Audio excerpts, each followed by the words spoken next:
And then I'm going to spotlight me so everybody can see me. And then we're going to talk about deer hair. So basically, first off, we'll talk a little bit about the tools you need in order to tie with deer hair. And the first thing is you want some robust thread. So this stuff here is what we used to, it is 3/0,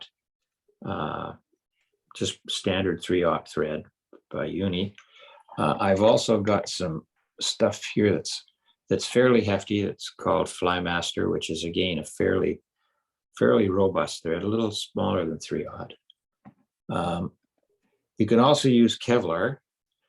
Kevlar is a little bit tricky to work with because it's kind of a slippery thread.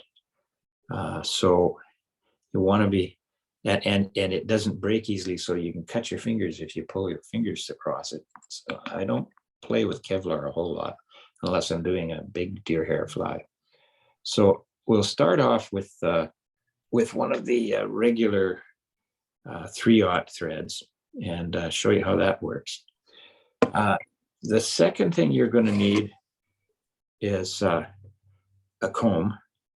And this is just a regular comb that I use to take the fluff out. If you want to get the deer hair to spin, you got to get all the fuzz out of the base of them. So you'll want a comb.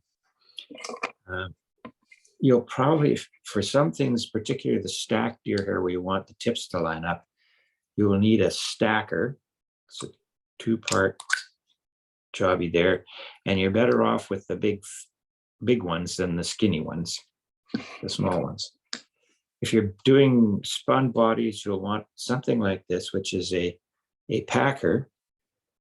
There's a variety of different kinds. This one, I've never seen one of these online before, but I forget where I got this guy. And it's got 3 different holes to get over the eye of different hooks. You can use a ballpoint pen, the end of a ballpoint pen to push over. And there's also a little thing that looks like a pair of tweezers that you can put over the fly line out of the eye of the hook and push back on. That helps, saves your fingers. If you're pushing back with your fingers, you can nail the barb of the hook. I've done that more than once. Trimming, you will also need a good pair of straight scissors with fine points for trimming. And Tony, I have one of these for you. This is a razor blade holder that allows you to use a double-edged razor blade that is thin and sharp. You can use the single-edged guys that have the lead on the back, or the metal on the back to protect the back end. And if you're looking for those, you can buy those single-edged razor blades at Home Depot or Home Hardware, where they sell the things that you use to scrape paint off. They sell them in a little package. But you'll need that to help trim deer hair. The other thing you're going to need is a good solid vise, of course, to hold a good solid hook, because you will be applying some pressure to the thread. So I'm going to tie everything for today just on a demonstration hook size. This is a size 6. With it's a streamer hook, 3X long with no barb. It's got a slightly turned up point. And that's just for bigger deer hair flies. That's not a bad proposition. You don't have to debarb it. And just gives a good shank length here for me to demonstrate. You'll need your whip finisher, and you might need a bodkin. I'll show you why you might need a bodkin at one point or another. So the 3 basic things I want to talk about is the standard forms of tying deer hair on a hook. The first one is what we call stacking deer hair on the hook, like stacking technique. And for stacking techniques, these are used for things like elk hair caddis, where you're going to use deer hair for wings on a fly, that sort of fly. And the difference between stacking and spinning is on stacking, the deer hair stays on the side of the hook that you tie it onto. it doesn't wrap around the hook. For most there are ways to stack making bits all the way around the hook, and I've seen the guys do that. It's a little tricky on the bottom, but that can give you a completely bulky fly, like for a mouse or something, or a frog. But the stacking one is typically for flies that need deer hair as a wing. So that's one. There's a technique for doing that. The second is spinning it onto the hook shank. So there's a spun deer hair. Now this one uses, I've for the back part here, I've evened the tips up before I spun it on the hook. And then for the front part, the tips have all been clipped off before I spun the deer hair on the hook. And the idea with that is you start the deer hair on the hook, and then you use the thread and the way you tighten the thread and wind it around the hook to cause the deer hair to spin around the hook. For spun deer hair flies, then you need to be able to trim them. And this is just to show you different kinds of trimming techniques. In this case, what I did is I used the razor blade flat to just trim the deer hair off flat on the top. And then on the sides, I've trimmed them with a pair of scissors or with a razor blade. So I'll just talk a little bit about that. And then the fly that Tony was just showing that triggered me doing this is this guy here, which is spun deer hair with a rabbit strip tail, and it's a mouse, one of the mouse imitations. A lot of the mouse imitations that you see are start off like this and then are trimmed to look like a mouse. So we'll start off, basically, we'll talk about the deer hair. And it comes in different grades. So this is a fairly coarse deer hair. You can see against that size 6 hook. It's fairly long. It's not got a lot. Most of the coloration is right down at the tip, and it's quite thick in here. It's quite coarse and hollow in the middle, almost like elk hair. That is deer hair though. And then this one's got a little more color to the hair in the middle, and a little more color on the points. It's just a little bit finer than the coarse stuff in through here. And then we get stuff that is almost on what they call coastal deer hair. And you'll see, compared to the heavy stuff, see how much shorter this is.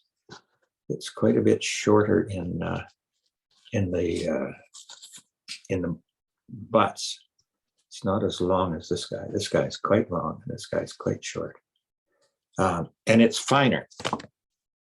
It's a little finer than the other stuff I showed you. And then there's this really fine stuff that Robinson sells as X-Caddis, and it's really short and really fine. And what you choose for hair is going to depend on the bulk of the fly that you want to tie and how long you need the deer hair. So we'll start off with thick stuff first, because it's going to be fun to handle. Well, actually, no, let's start off with the fine stuff. I'm going to do a stacking one as if you're doing an elk hair caddis. So this is the X-Caddis hair, which is short and fairly fine.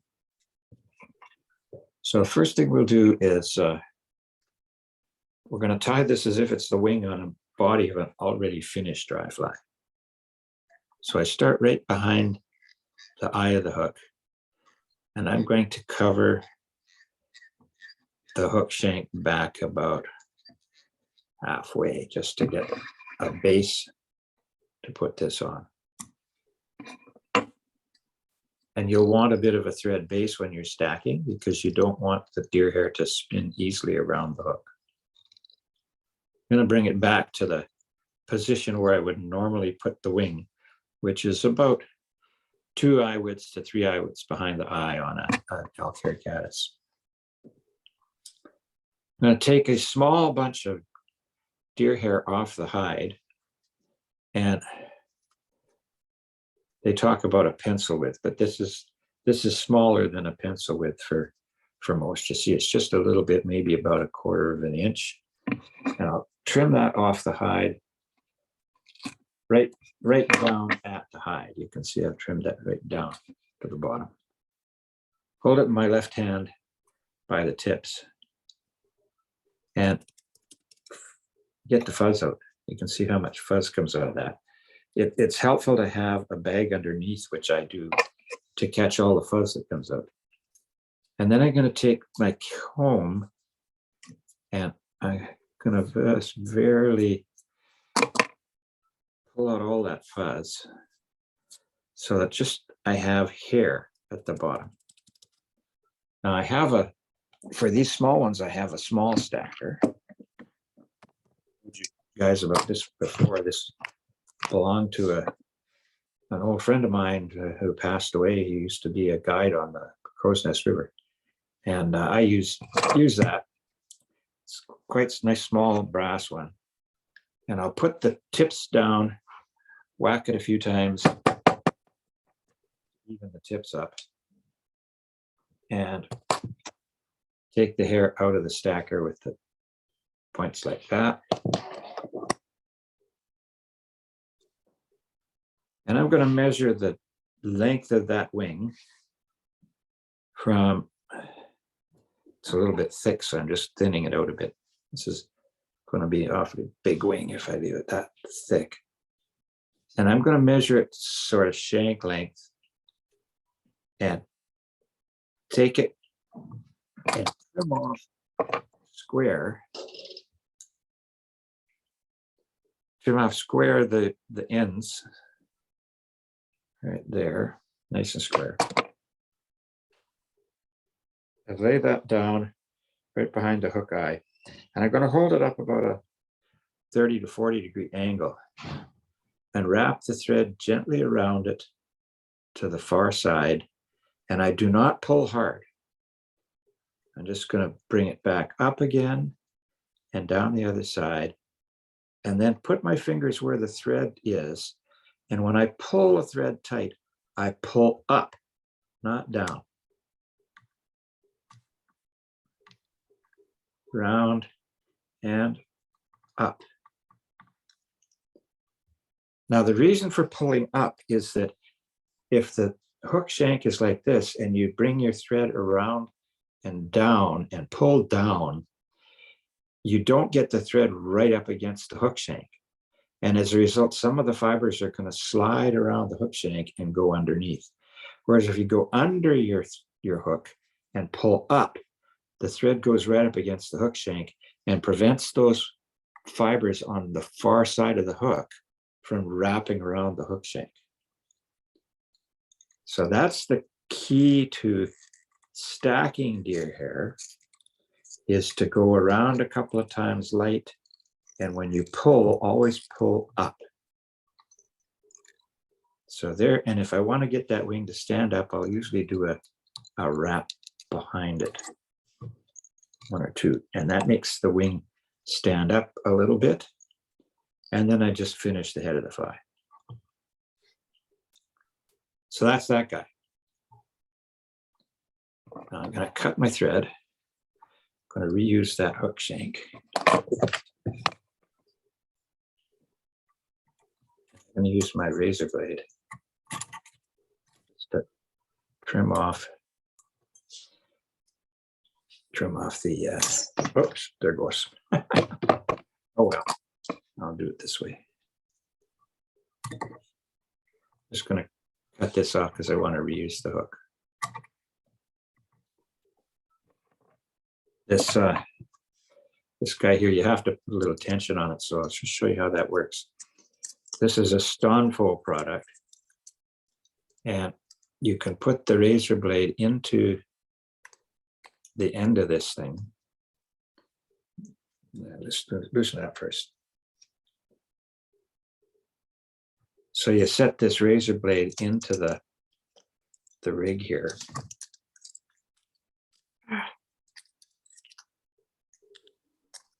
Got to do this without trying to get your fingers caught and cutting your fingers. with the razor blade. It worries me with my shakes. Yeah, it's not bad. Once you get it in the holder, which is a bit of a pain. There we go. Once you get in the holder like that, then you turn the knob here, and you can see when you turn the knob, it puts tension on the razor blade, and it causes it to bend. Now it's in there pretty solid. It's not gonna come out. And then I can slide my razor blade down the hook shank and peel off all of the thread from the core. I'm going to do this again because some of these elk hair caddis patterns, you don't want the wing, you want the remnants at the front to stick up as the head on a standard elk hair caddis. So I'm going to go back to halfway.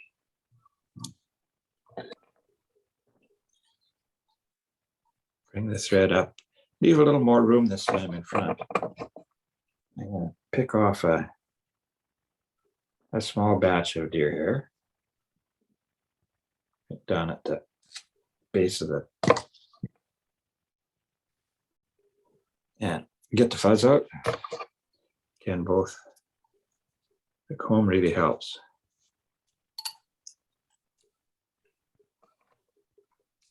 I'll thin that down just a little bit. Take a few fibers off so it's about the right size. Once again, I'll square up the ends.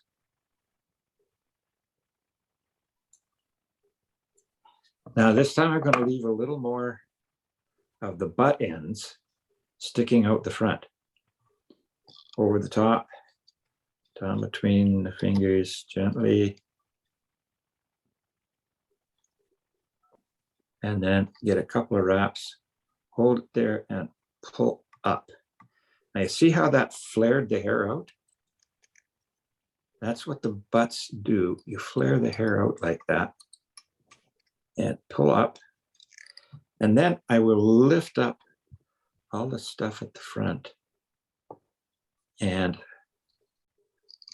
wrap in front. And that's how you would typically do a elk hair caddis or a equivalent deer hair caddis. And again, lift the butts up. They're wrapped a bit there. There we go. And wrap around the butts as well. So there's, and then when you've got them in that position, usually you'd want to use your scissors just to trim them short. Now, I think what the reason for this little head of deer hair is to cause a little disturbance in the water when you strip it. Anyway, that's the stacking style of deer hair. You see, you get a bit of a shroud around the bottom of the hook, but none of the hair is underneath the hook. Okay. Trim that off. This time I'll use a different thread. And this is just 6/0, standard 6/0 thread. Clean this off.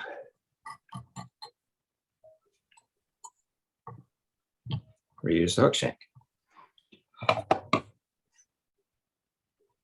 Now to work with the regular deer hair, I'm going to use this stuff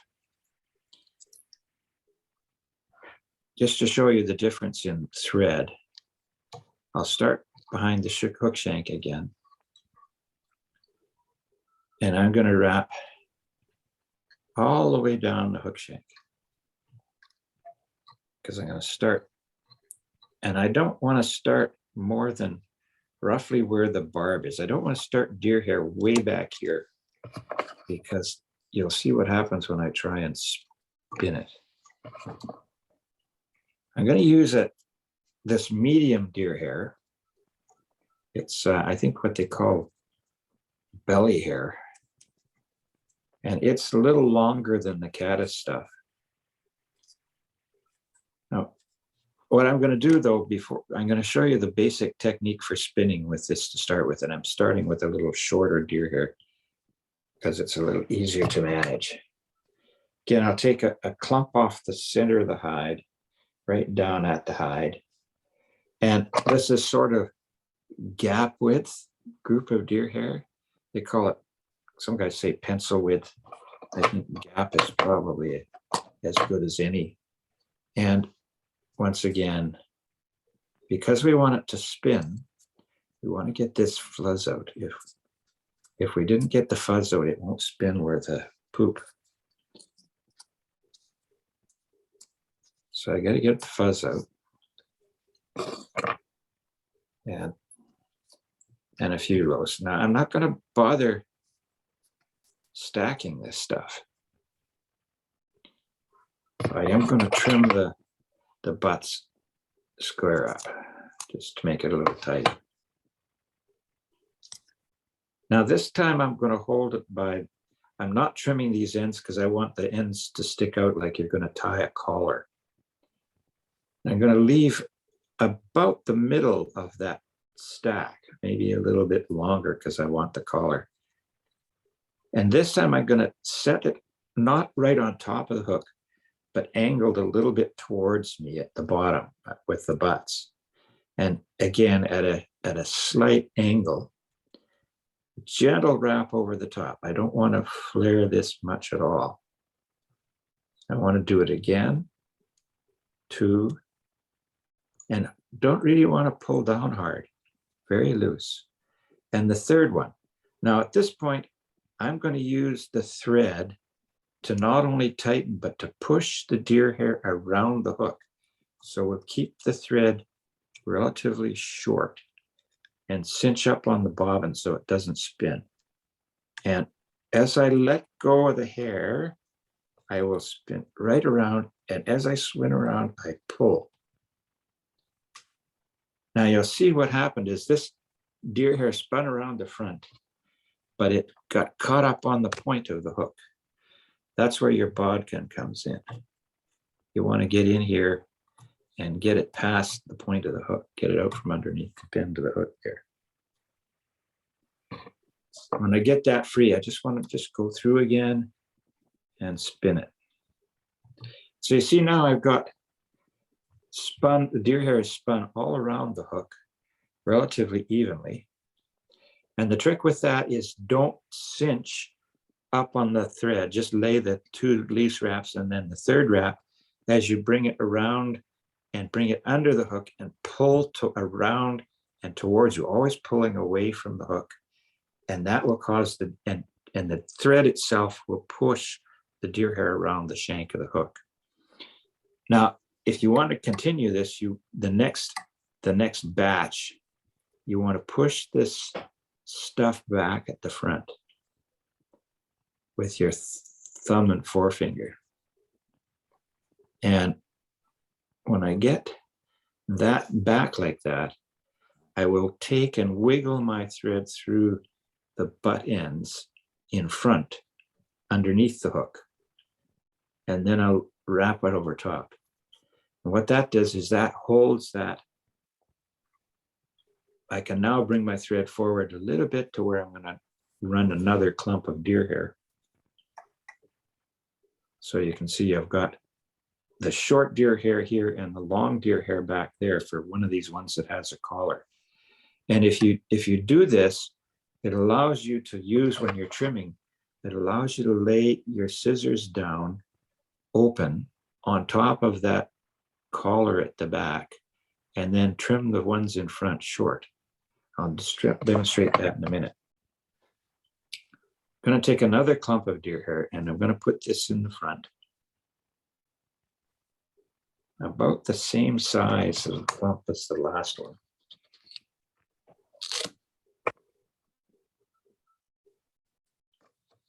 And I'll clean out the bottom. I'm holding this down out of the way right now because I've been dropping too much on the floor, so I'm holding it over my basket. I'll have to get the vacuum out shortly to clean the deer hair off the floor here. do this with a plastic bag on the floor might be a good idea rather than getting it down in the carpet.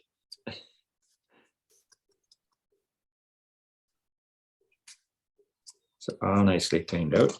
See, it's nice and clean. Now this time, I'm going to turn it around and I'm going to take a clump of deer hair about twice as long as that one, that the short fibers here. And this one I'm going to trim the tips off about the same length as the back part. So now you see I've got a clump of deer hair that's been trimmed at both ends. Just to make life easier, I'm going to square this up a bit. So now I'm going to lay this on the hook shank just like I did the last one at that angle, just not quite flat on the top of the hook shank. And I'm going to tie it right smack in the middle of the clump from front to back. Again, a loose wrap over, a second loose wrap over, and bring my thread up underneath, and try and get those wraps one right on top of the other. And then I will start to rotate and let go of the deer hair with my left hand and spin it through.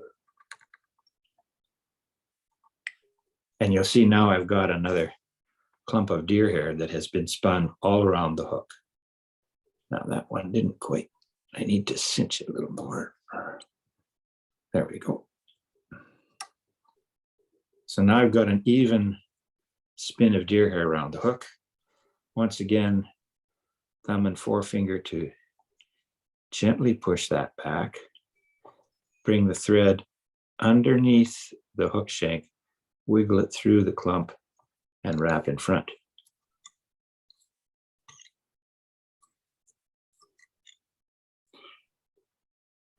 Then I take my packer, because I want to cinch these down really good, and I'll find the hole that fits right over top of my best, right over top of my eye. That's the smallest one here. And I will use that to shove all this stuff back on the hook shank. Pack it really good, solid. So see how much deer hair I've now jammed back up the shank. And this one I'm going to do as just another set of this stuff with this medium deer hair. And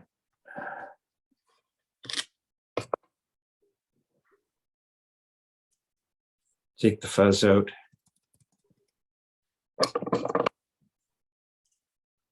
So this is the time consuming and the mess producing part is taking the fuzz out. Square up the ends. Swap hand back to front. Square up the other end.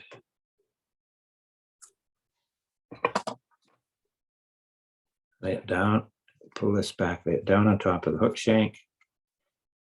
Loose wrap. Get just enough tension to get it down onto the shank. Second wrap, same thing. And then the third one up, and I've used a smaller clump this time just to see how rapidly it spins, and push right around. Really get a good snug pull on that deer hair. Just double check that it's spun good and do the same thing. Push back. So that whole demonstration was to show you two things, to show you how you make sure it spins, how to get that thread back in front for the next clump when you're tying a deer hair mouse or something similar. And then what you do with the packer to get it to clump back.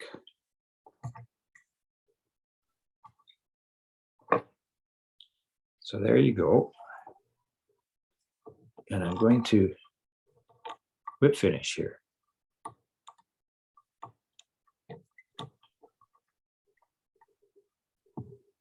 And I'll do a second one just to be sure.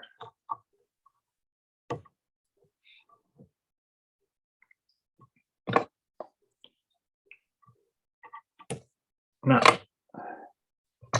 the fun part, the trimming side of things. So this is one where there are some patterns where you will have like a long tail, like some of these saltwater patterns that use EP fibers or bucktails as the trailer on this hook.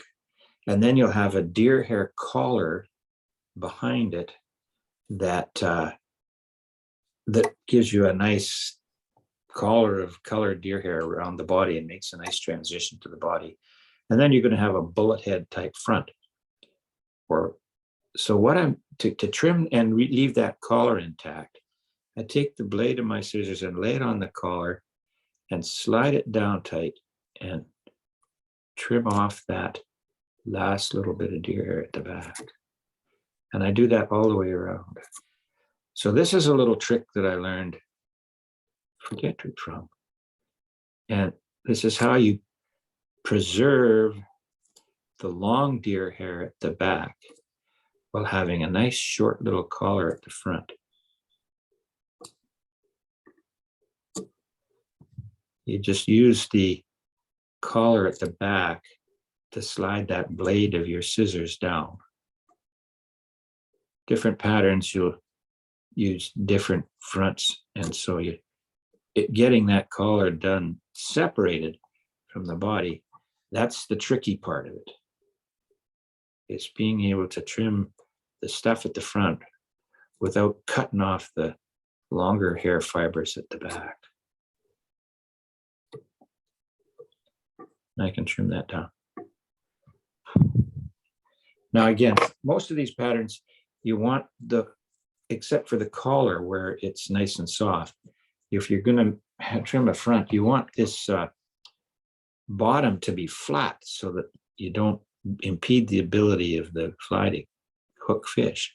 So I turn it upside down and I slide my razor blade down here. Just a little bit of a sawing action, right tight to where the hook shank is. Now you can do this with your scissors, which I'll demonstrate. That razor blade makes it a lot easier. I can get my scissors in here and do the same thing. Cut it right snug to the bottom of the shank. So this is where the creative part of doing deer hair flies comes in, is spending hours trimming and not knowing when to stop.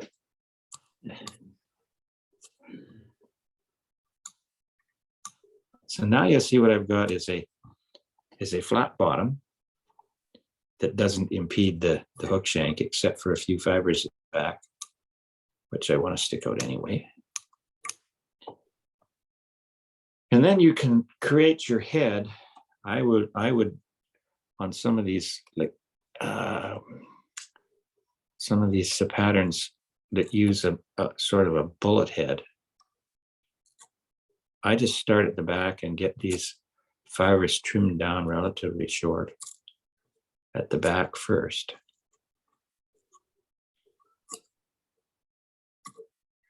I forget what the pattern is that this is a pretty standard pattern actually. And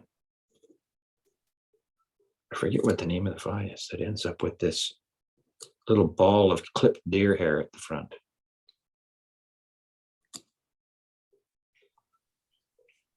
Then I'll get my scissors at like a 45-degree angle here from the eye of the hook.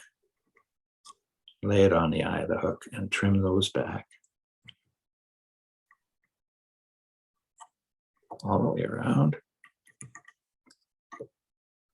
And then trim the ones that are square.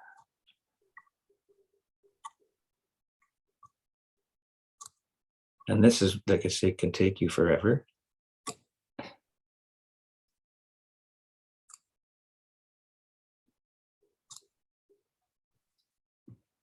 And then you end up with this fuzzy deer hair head at the front.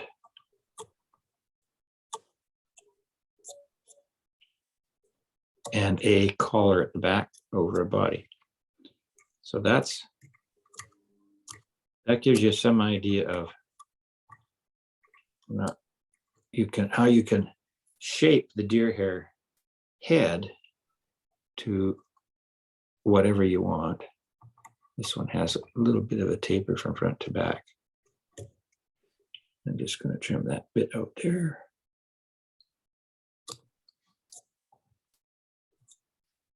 So this would be like I'm doing a muddler minnow. That would be a typical trim for a muddler.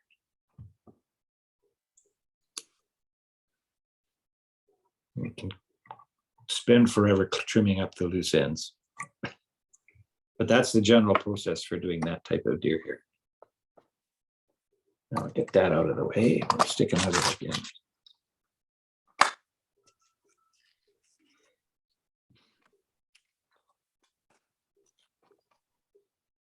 And we'll do the next little one a little quicker because it's going to use the coarser deer hair.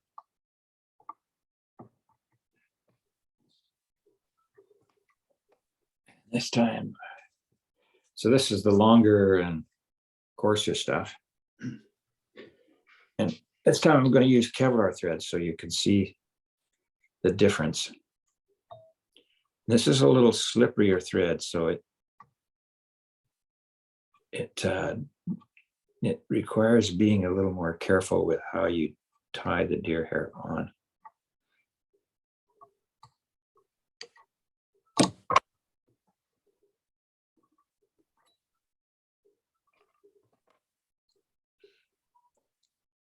Now, if you were doing a mouse, at this point, you probably tie in the tail.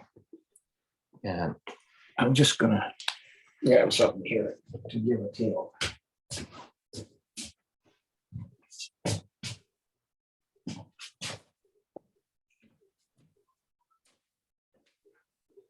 Just for the heck of it. So I got a piece of foam here, and I'll use the foam to make a tail. But what you really want is something, just a little piece of cord or a piece of burlap would work good. And what I'm doing is I'm cutting a long, skinny strip to give a mouse tail. There's your long, skinny mouse tail. Yeah, I'll take that guy and maybe a couple of hook shank lengths out behind and tie that down right at the bend. Good, snug.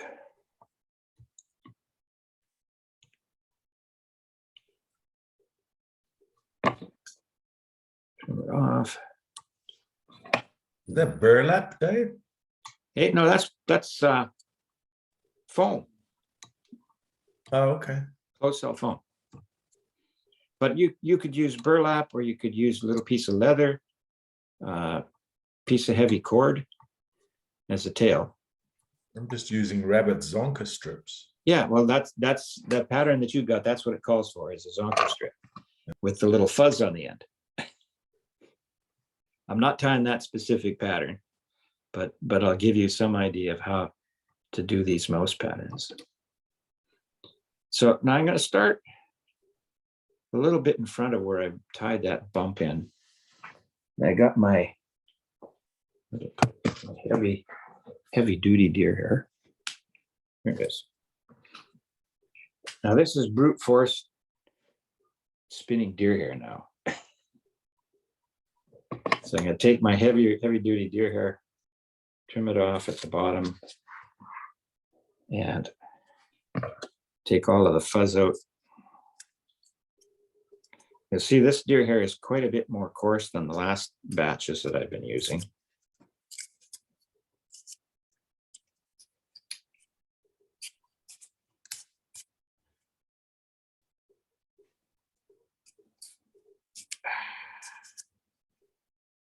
So, and because it's coarser, it's fuzzier, there's a lot more material.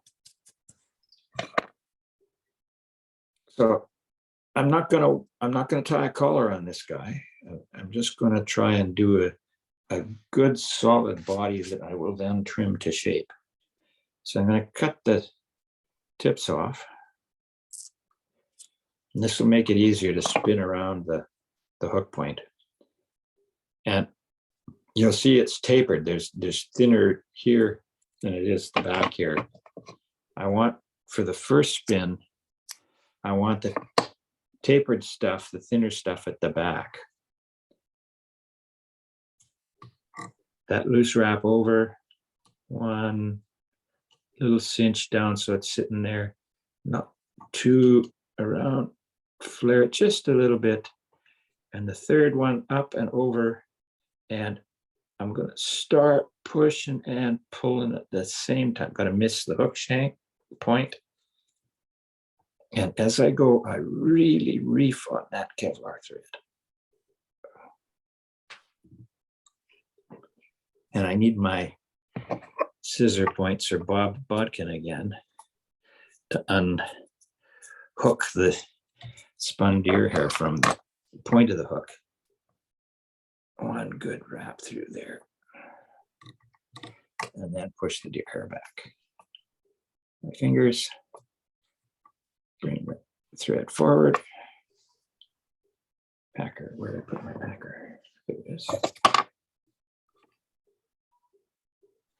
I'll run the packer. You always pick the smallest hole on this thing that'll go over the eye of the hook.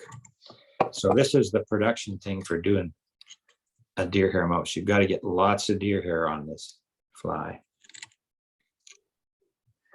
And you use up lots of deer hair. So this is going to take a minute or two. Don't tie the, don't use too big a clumps because it doesn't spin well if you use too big a clump. So again, they call it pencil size. I would call it a little more than gap.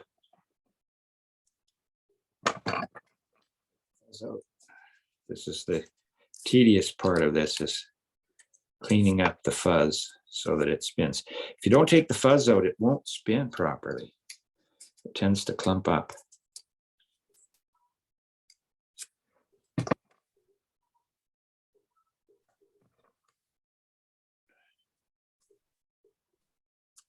Trimmed off one end. Trim it square. Swap it around. Now I don't want it this clump too long, so I'm going to take a fair bit off. Once again, the skinny part facing the back of the hook makes it easier to spin. Right on.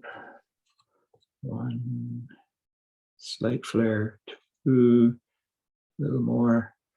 Third, I'm going to push it around. Push it back. Pack it. So this can get tedious.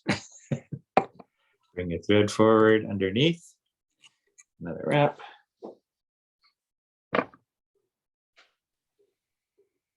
So is it any questions so far? Just don't ask me to do it. It looks like fun. Yeah, it's just I'm a matter enjoying of, yeah, it's a little tedious when you're making these heavy body deer hair flies.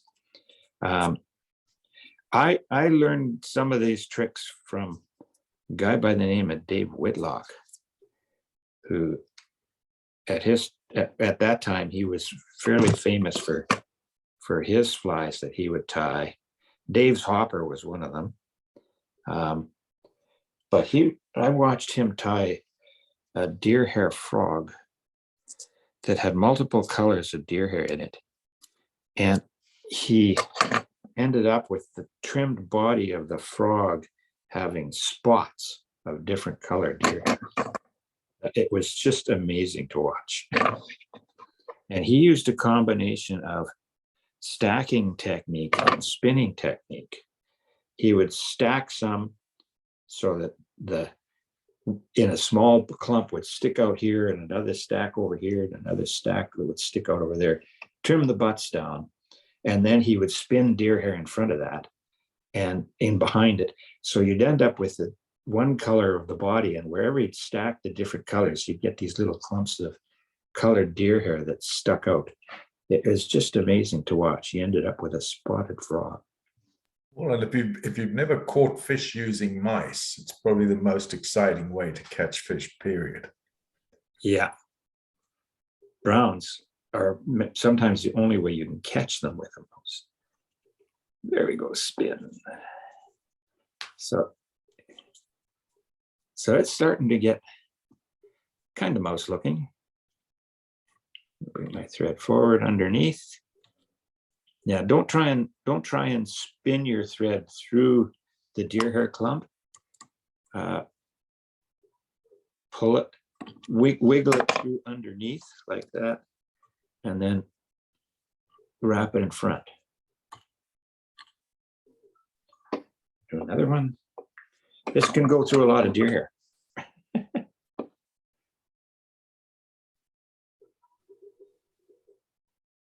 And you'll see I'm not bothering to stack anything here. That just takes up too much time. And besides, we don't want the ends to be even anyway, because we're going to trim them off to shape.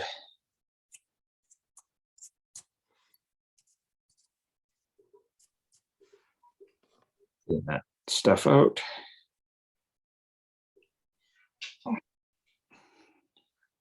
Trim the tips off again.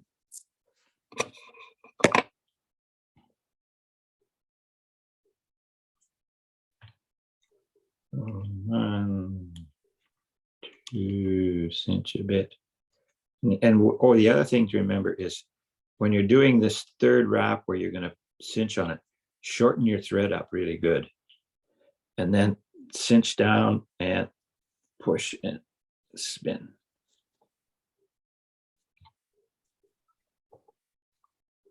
You see, sometimes it doesn't quite spin the way I want, so I actually give it a little spin with my fingers as I'm pushing it back. Bring thread in front. And get my packer. I may get away with one more.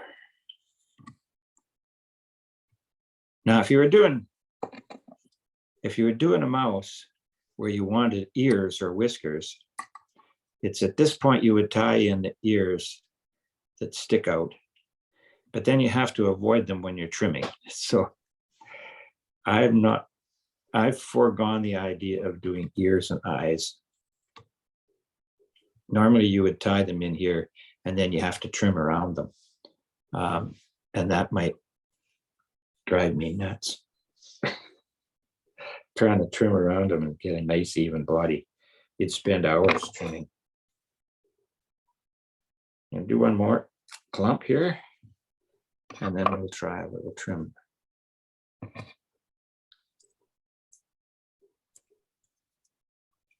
Now at this point, this looks more like a golf ball than it does a mouse. But you got to start with a nice body to begin with. Sure, I have all the fuzz out. Now this one, I'm going to use just a little bit shorter clump because I don't need to do as much trimming. And I'm going to cut some of the coarse stuff out because I want it finer at the front. And cut it a little shorter.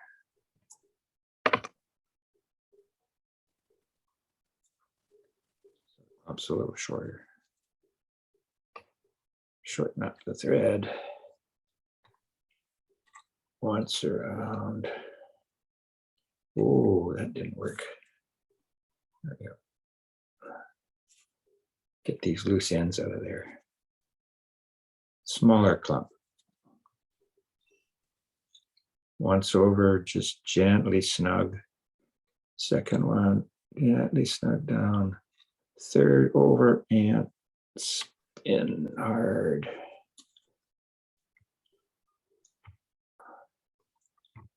And push it back. Now this one I needed to give a little bit of a twist to as it was manually help the spinning a bit.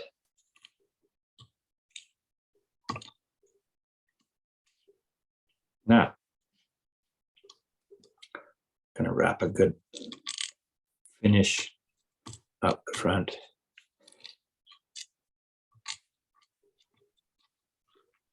I will finish.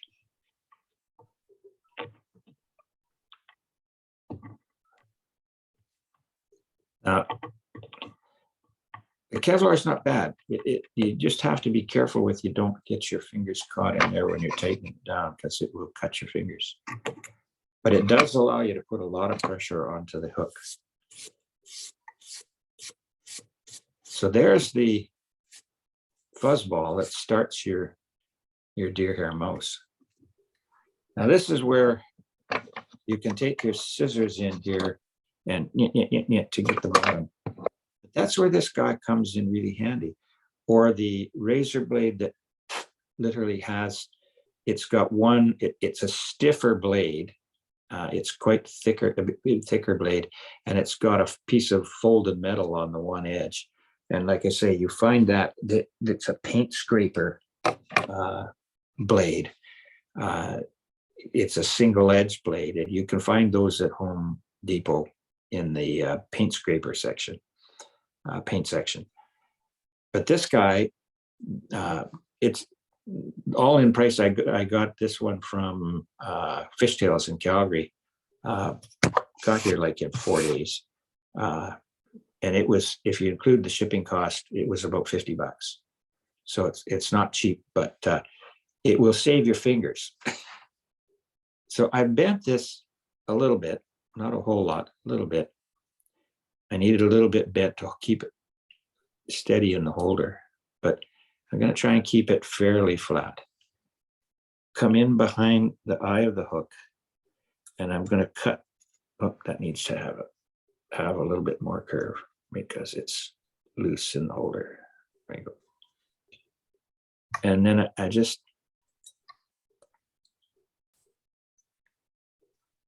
flop the curve around. There we go. Now I go through here and just gently saw that thing back across here.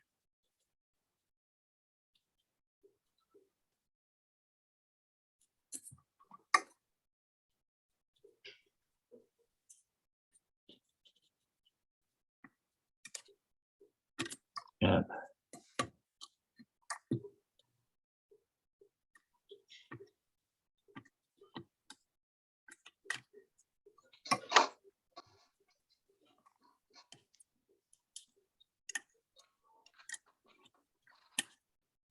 So there's a lot of deer hair in there.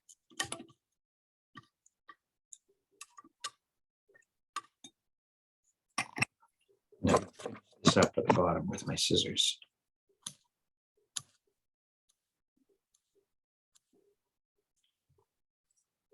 Now the idea here is I'm trimming off the bottom flat because I want to have the, oh, I think I clipped some thread.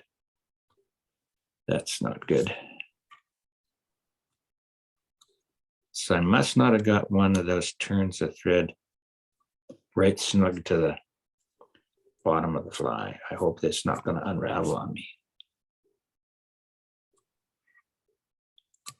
Maybe didn't pull hard enough to get that thread cinched right to the bottom, right to the hook shank.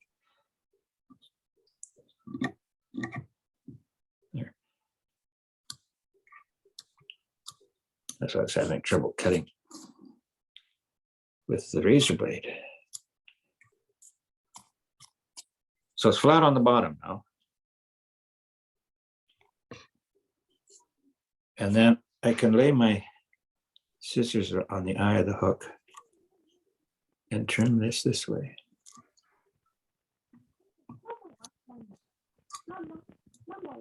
Could you glue along the bottom to prevent the thread from unwrapping? Beg pardon? Could you glue along the base to prevent the thread from unwrapping? Yeah, I think, if I was worried about it unwrapping, that's what I would do now is get in here and I put a little glue in there. Hey, now you just pause for half a second. I apologize, but my wife tells me I've got to leave or I'm going to miss my appointment. So No problem. it was Now, I very gotta take- instructive and thank you. I'm going to take the fly out of the vise because for this part, I want to trim from the back with my scissors. I want to trim it from the back against the grain, so to speak, because all these fibers are headed back to the back. And they trim off a lot easier if you're cutting them from the direction where it's the back. So I'm going to cut this at about a 45-degree angle from the back.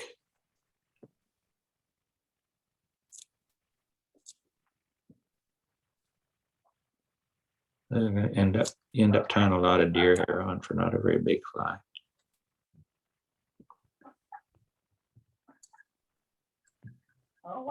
So you spend your life trimming. Yeah.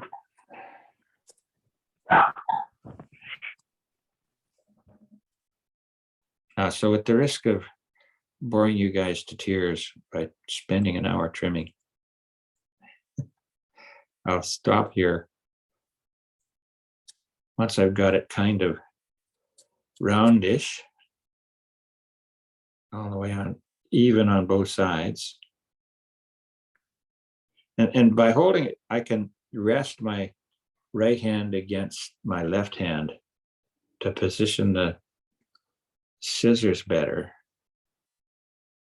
And by doing that, the shakes don't quite bother me so much. That's a nice chunky mouse, Dave. Mm-hmm. So there's trim up some of these guys. So like I say, at the risk of. So there is a basic deer hair mouse. Get some of this loose fibers out of here.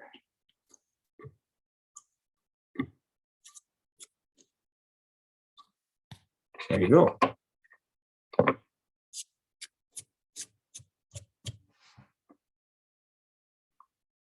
Now, I could spend a little more time getting that nice and tidy, but that gives you the general idea. Yeah, So no, there's your introduction to deer hair. spinning hair. Yeah, spinning and stacking. I'm trying it with different